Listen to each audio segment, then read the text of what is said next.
Awesome.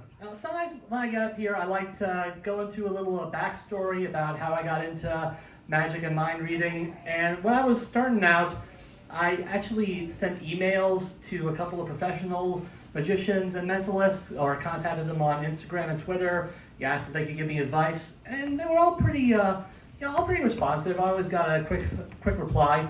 It's usually along the lines of "Who are you?" and "Please don't contact me again." But a couple of them, they gave some pointers, some tips. Good books to read up on, others to study, and also some, just some basic suggestions for what to do. One piece of advice that I haven't really adhered to because it didn't sit with me well is study Derren Brown and try to copy his techniques. And I don't really think that'll work for me because I've seen a lot of the magicians who were inspired by Derren Brown, and they suck.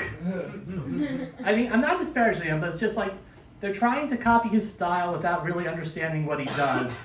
He just really does basic magic tricks and dresses them up with, psychological words that make him sound more impressive.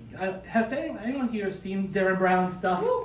JR, you have, yeah. And you know how he does this? Like, he talks about how he reads people's thoughts by observing their facial micro-expressions, or how he can implant thoughts in your head with neuro-linguistic programming, which sounds fancy, but realistically, it's no different than when mentalists in the early 1900s were saying that they could commune with the spirits to know what you were thinking.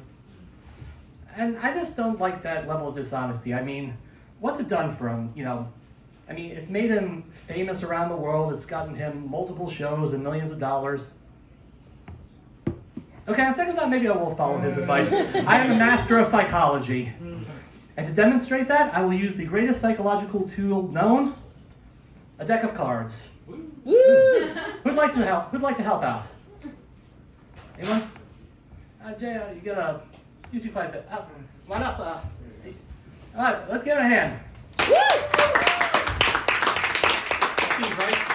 Steve, just want to make sure. Yeah. Okay, Steve, do you like card tricks? No. Oh, thank you for being honest.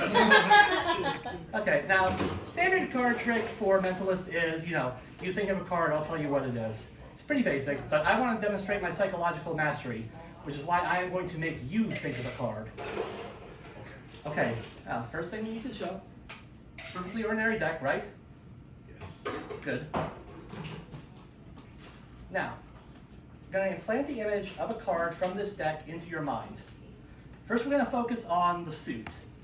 Now, there are 4 suits in a standard deck: diamonds, clubs, hearts, and spades. So I want you to focus on a suit. Just look at me, focus, get the image in your head. Don't tell me what it is. Just get that image locked in your head, okay? Got it? Okay, now we'll come up with a value. Go ace through king. No. Just imagine you got a piece of paper in front of you. Get a pen, just like jot it down the number like that, okay? You got it? Okay, now close your eyes. Focus on that value. Focus on that card. Let it come into play. It becomes clearer. It becomes clearer. Should be seeing it very visibly. Now I want you to open your eyes. I'm going to flip down through the deck, and I want you to tell me to stop whenever, okay? And when you tell me to stop, you look at that card, okay? Stop. All right, look at the card. See it? Yes. Okay. Steve, can you please tell me, which card did you see? 7 of hearts. 7 of hearts. That is exactly what I wanted you to see.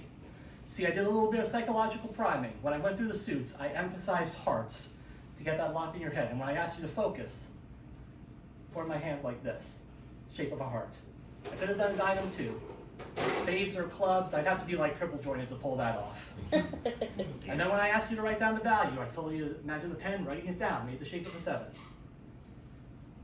You don't seem that impressed.